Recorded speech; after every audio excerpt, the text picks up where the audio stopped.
Hello everyone. अब one nation one election का जो बिल है वो इंट्रोड्यूस हो चुका है। अब देखते हैं कि आगे क्या होता है। पहले तो बात ये है कि वन नेशन वन इलेक्शन है क्या। तो मतलब ये फर्स्ट टाइम नहीं हुआ है कि मतलब कि आपका कि ये बिल इंट्रोड्यूस किया जा रहा है, क्योंकि बहुत बहुत कांग्रेस वाले इसको इसके अगेंस्ट में बोल रहे हैं। तो ये फर्स्ट टाइम नहीं हो रहा है। पहली बात तो ये है कि कांग्रेस ने भी जब नेहरू के टाइम पे ये हुआ था तो पहले राज्यसभा और लोकसभा दोनों के इलेक्शंस एक ही टाइम पे होते थे। जैसे कि 1952, 1957, फिर 1962, फिर 1967। लेकिन ये चेंज कब हुआ? ये कैसे चेंजेस आए, क्या हुआ कि आपको मतलब कि ऐसे मिसमैच होने लगा?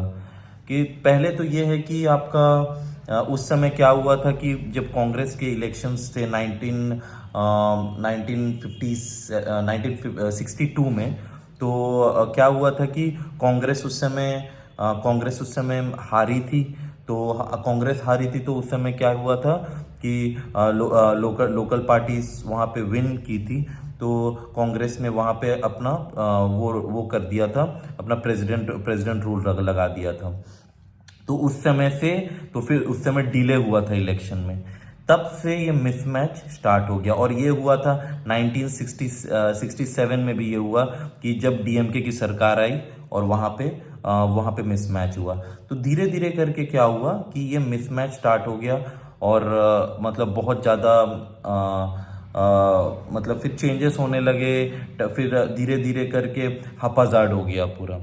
तो इसमें क्या है, क्या नेगेटिव्स है, क्या दिक्कतें आती है? जैसे कि आपका जैसे कि जो फर्स्ट द प्रॉब्लम्स क्या क्या है, क्या क्या प्रॉब्लम आता है कि इतने बार इलेक्शंस होते हैं तो हमेशा एक इलेक्शन का माहौल बने रहता है पूरे देश में। तो इस समय क्या होता है, बहुत लोग बिजी रहते हैं इलेक्शन ड्यूटीज में, जैसे कि टीचर्स हो गए। और बहुत ज़्यादा पैसा खर्चा होता है। जैसे कि इस बार का जो इलेक्शन हुआ था उसमें 135,000 करोड़ का स्पेंड हुआ था, मोर देन यूएस। यूएस में हुआ था वन वन 120,000 करोड़। मतलब कि सबसे ज़्यादा वर्ल्ड में सबसे ज़्यादा इलेक्शन में खर्चा होने वाला हमारा देश था। तो हम लोग का कंट्री इतना भी तो रिच है नहीं कि इतना इतना आपका एक्सपेंडिचर सिर्फ इलेक्शन में लगा दिया जाए। पर पर्सन के पर वोट के पीछे 1200 रुपया एक एस्टिमेट है कि 1200 या से 1500 रुपया खर्चा हुआ पर वोट के पीछे। तो ये बहुत ज़्यादा है। पहली बात तो it's a waste of money, waste of time. और हमेशा जो सीएपीएफ के जवान हैं हमेशा मतलब इसी में हमेशा लगे रहते हैं कि हमेशा इलेक्शन ड्यूटीज ये वो। सो ये बहुत ज़्यादा एक हेक्टिक हो जाता है। तो अभी क्या क्या क्या क्या बिल इंट्रोड्यूस हुआ है? तो पहली बात तो दो बिल है जो इंट्रोड्यूस हुए हैं। एक है 129 अमेंडमेंट बिल है फर्स्ट, और सेकंड है यूनियन टेरिटरीज अमेंडमेंट बिल। तो यूनियन टेरिटरीज अमेंडमेंट बिल क्यों है? तो यूनियन एक तो आपका वो 129 अमेंडमेंट बिल है, वो तो है कॉन्स्टिट्यूशन में वो चेंज होना है। दूसरा है आपका यूनियन टेरिटरीज अमेंडमेंट बिल, इसीलिए क्योंकि तीन ठो जो यूनियन टेरिटरीज है उसमें 3 यूनियन टेरिटरीज के असेंबलीज हैं, तो उसमें भी बदलाव लाने पड़ेंगे। ये एक रीज़न हो गया।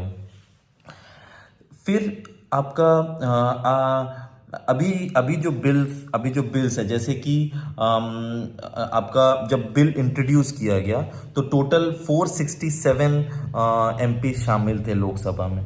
तो इंट्रोडक्शन बिल के टाइम पे आपका 269 लोगों ने सपोर्ट में वोट किया और 198 जो है वो अगेंस्ट में वोट किए। और उस दिन ऐसा था कि 20 एमपीज थे ही नहीं उस दिन, जो कि एक पॉइंट ऑफ जो एमपीज बीजेपी के थे ही नहीं, जो कि एक पॉइंट ऑफ क्रिटिसिज्म है। पॉइंट ऑफ कि भाई, बल्कि वो बीजेपी के एमएलए एमपीज हो के भी वो उस दिन प्रेजेंट नहीं थे। ये हो गया। तो आपको ये और कुछ लोगों को ये समझ नहीं आ रहा है कि ये सिर्फ एक इंट्रोडक्टरी बिल है, it's not a passing bill और समथिंग। तो इंट्रोडक्टरी बिल है, और ये भी क्या है, ये भी मोदी जी ने आपका दे दिया है जेपीसी को। तो जेपीसी को 90 डेज का टाइम है, वो आप डिस्कशन कीजिए, उसके बाद बिल पास कीजिए। और बिल पास करने के लिए आपको चाहिए 2/3 मेजोरिटी। तो 2/3 मेजोरिटी के साथ अगर पास हुआ तो ही बिल फिर लाया जाएगा, कॉन्स्टिट्यूशन में अमेंडमेंट किया जाएगा। तो कौन कौन से आर्टिकल्स है जो चेंज होंगे, तो आर्टिकल 83 हो गया, आर्टिकल 172 हो गया, और आर्टिकल 372 हो गया। ये 3 आर्टिकल है जो चेंज होंगे अगर अम, अगर बिल इम्प्लीमेंट हो जाता है और पास हो जाता है लोकसभा और राज्यसभा दोनों में।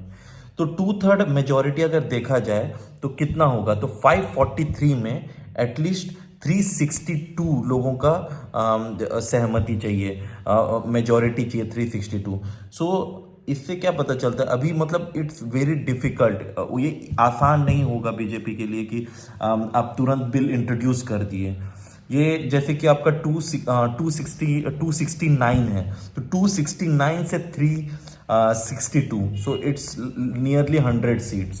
तो 100 एमपीज को एक्सेप्ट करना होगा, और या अगर ये बिल को इंट्रोड्यूस करना है फर्स्ट ये होगा। और ये कब होगा, ये जेपीसी के 90 डेज का डिस्कशन होगा। फिर डिस्कशन होने के बाद फिर इसको लाया जाएगा असेंबली में डिस्कशन होगा, उसके बाद फिर ये बिल इंट्रोड्यूस होगा। और राज्यसभा में कितना चाहिए, 163 चाहिए, टोटल 245 है, उसमें 163 आपका सीट चाहिए उसमें। तो ये है आपका राज्यसभा में। जब ये दोनों में पास हो जाएगा तो फिर one nation one election will be a success. So ये पहली बार नहीं है कि मतलब कि बीजेपी पहली बार इस बारे में बात कर ली, या पहले ऐसा हुआ नहीं है। ये बहुत ज़्यादा मिसकंसेप्शन है कि पहली बार हो रहा है, या बीजेपी अपना प्रोपेगेंडा चला रही है, या बीजेपी अपना वोट बैंक के लिए कर रही है। ऐसा कुछ भी नहीं। अगर ऐसा होता तो बीजेपी 2030 में ही करती, लेकिन बीजेपी ने 2034 तक टाइम दिया है पूरा, ताकि मतलब सारे टेक्निकलिटीज, ईवीएम्स भी और बनाने पड़ेंगे, सब करना पड़ेगा।